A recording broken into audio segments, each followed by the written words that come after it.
안녕하십니까. 맨눈으로 세상의 흐름 읽어드리는 Y타임스 정세 분석의 추국일입니다.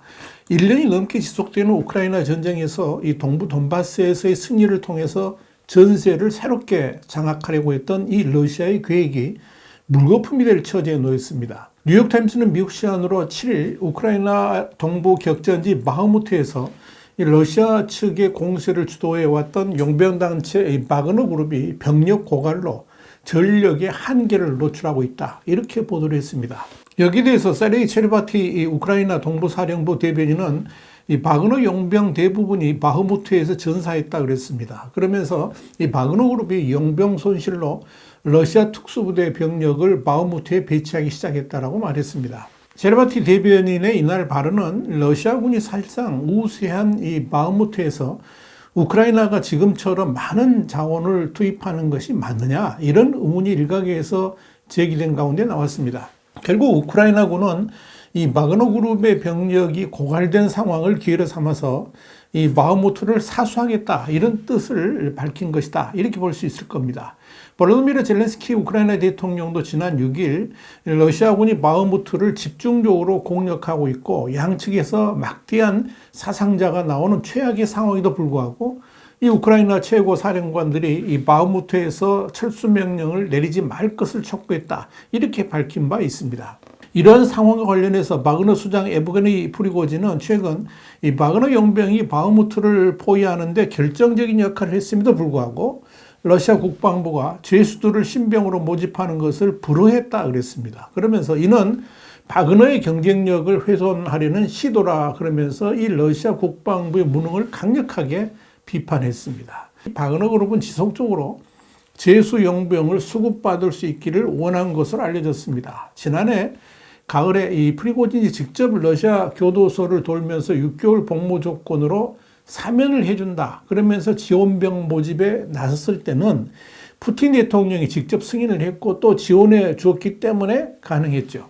그런데 지금은 상황이 많이 달라진 것 같습니다. 죄수 용병을 전장에 투입해 봤자 효과도 거의 없을 뿐더러 이들의 사망은 러시아 내부의 민심에 부정적 영향을 끼친다고 판단했기 때문에 그렇습니다. 그러니까 러시아 군부와 크렘린궁이 더 이상 죄수 용병의 차출을 금지했다는 거죠. 물론 이 러시아군 정규군에게도 지급할 무기가 부족한 상황에서 전투 경험도 없는 죄수 용병들에게 무기를 쥐어준다는 것 자체가 이 현실적으로 불가능하다, 이런 점도 한몫을 했을 겁니다. 자, 중요한 것은 이 죄수 용병의 수급이 불가능해진다면 바그너 그룹의 병력 증강 자체가 힘들어진다는 점이죠. 물론 이 바그너 그룹의 용병들이 잔인하기로 소문나 있고 또 프로급 전투 실력을 가지고 있다고는 합니다만은 병력 수에 제한이 있기 때문에 이 죄수 용병들의 지원이 없는 순수한 이 원래의 바그너 용병들로만 전투를 치른다는 것은 분명히 한계가 있습니다.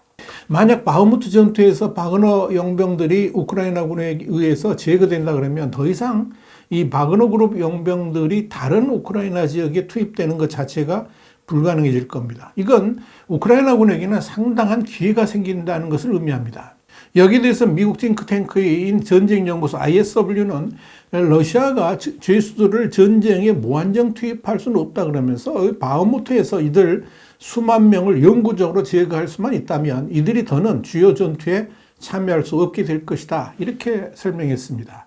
ISW는 이어서 최근 러시아군이 바흐무트 인근에서 전술을 바꾸고 수준 높은 특수부대를 투입했다 그러면서 바그너 그룹이 이 전선에서 병력을 대거 잃으면서 이전보다 훨씬 더 제한된 범위 안에서 병력을 운영하고 있다라고 덧붙였습니다. 자, 그렇다면 사실상 우크라이나군이 그동안에 상당한 희생을 감수하면서 이 바흐무트 전투를 치러왔던 것들이 상당한 효과를 내고 있다라고 평가할 수 있겠죠.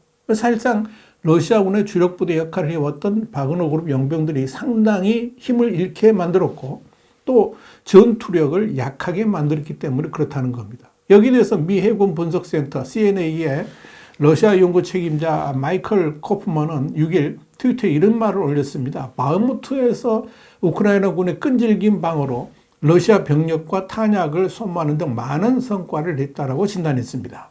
그런데 여러분, 사실 그동안에 러시아군의 승전보를 전해주는 유일한 집단이 바로 바그너 용병들이었습니다. 물론 그 배경에는 죄수 용병들을 인간 방패로 앞세워가지고 인해 전술을 썼던 효과도 분명히 있었습니다. 그러나 이 바그너 용병들이 이 바흐무트에서 더 이상 승기를 잡지 못하면서 이 러시아군 내부에서는 상당한 혼돈이 이어지고 있는 것으로 보입니다. 영국의 텔레그라프는 7일 우크라이나 동부 격전지 부울레다르에서 진격을 시도하던 러시아군 제155여단의 고위 장교들이 사령관의 추가 공격 명령에 반기를 들었다 그랬습니다. 그러면서 이 여단은 지난 3주간 이 부울레다르 점령 작전을 수행하면서 하루 평균 300명의 사상자가 발생했고 전차와 기갑 전투 차량 최소 130대를 잃었다라고 보도를 했습니다.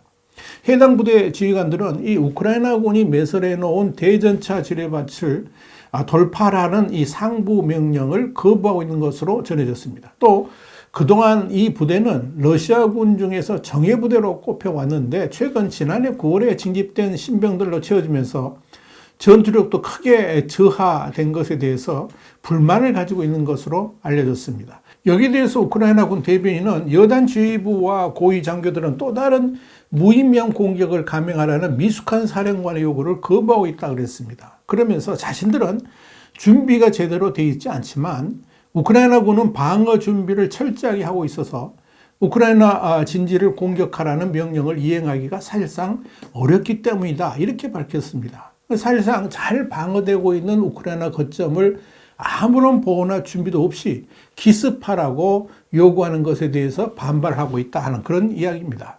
영국의 군사 전문가인 저스틴 커럼프는 러시아군의 이 같은 공격 방식과 관련해 가지고 같은 공격을 반복하고 다른 결과를 바라는 것은 광기의 표시다 이렇게 평가를 했습니다. 부울레다르는 동부 도네츠크주의 소도시인데요. 인근 철도가 크림반도로 이어지는 그래서 핵심 전선 가운데 하나로 꼽힙니다.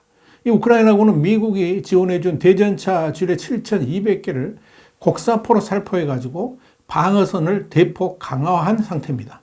러시아군은 지뢰를 제거할 수 있는 공병 장비가 부족해가지고 이 기갑 장비를 앞세워서 진격을 하고 있는 겁니다. 그런데 이런 러시아 군내의 동요는 생각보다 심각한 것으로 보입니다. 영국의 더 타임스는 전투에 투입된 러시아군이 제대로 된 무기 보급을 받지 못해서 휘청거리고 있다 그랬습니다. 그러면서 최신형 전차 T-14 아르마타를 인도받기로 했던 이 러시아 엘리트 전차 부대는 서방 제재의 영향으로 효율적인 조립 공정을 구축하지 못해서 소련 시대의 전차 T-62를 공급받게 될 것으로 보이는데 이는 러시아군의 사기를 떨어뜨리게 될 것이다. 이렇게 내다봤습니다. 자, 이런 상황에서 러시아군 지휘부가 바그너 그룹을 왕따시키면서 뿔이 난 프리고진이 바흐무트에서 철수를 할 수 있다라고 선언했죠. 그러면서 러시아군의 동요는 더 확산될 것으로 보입니다.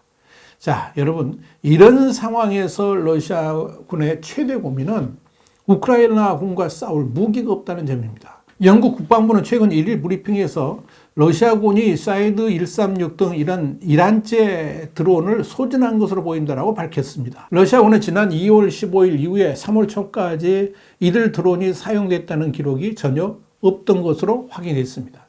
최근 서방에서는 러시아가 이번 전쟁에 투입한 전차 절반 이상을 잃었고 그런데도 불구하고 이 서방 제재로 인해서 군수물자 조달에 어려움을 겪으면서 새롭게 제작을 하지 못하면서 손실을 보충하지 못하고 있다. 이런 분석 결과도 나왔습니다. 미국의 전쟁연구소는 지난 1월 1일 러시아군이 전투에 사용할 탄약 재고가 부족해서 벨라루스에 보관되어 있는 재고를 꺼내 쓰고 있다 그러면서 이 추세로 간다면 3월이 되기 전에 러시아군의 전쟁 자원은 바닥을 드러낼 것이다 라고 예상을 한 바 있습니다. 전쟁연구소 그러니까 ISW가 이렇게 예측한 것은 지난해 전쟁 초기만 해도 러시아군이 하루에 거의 6만 발 정도의 포탄을 사용했는데 지난해 12월 들어서 하루에 19,000에서 2만 발 수준으로 줄어들었고요. 이 추세로 간다 그러면 2월 접어들면서 확실하게 탄약 부족 현상이 나타나게 될 것이다. 이렇게 예상을 했었습니다. 그런데 이 예측은 정확하게 들어맞았습니다. 탄약만 부족한 게 아닙니다. 러시아군 전투의 주축인 탱크마저 너무나도 많은 손실을 보면서 더 이상 투입을 할 새 전차의 재고 부족을 드러내고 있습니다.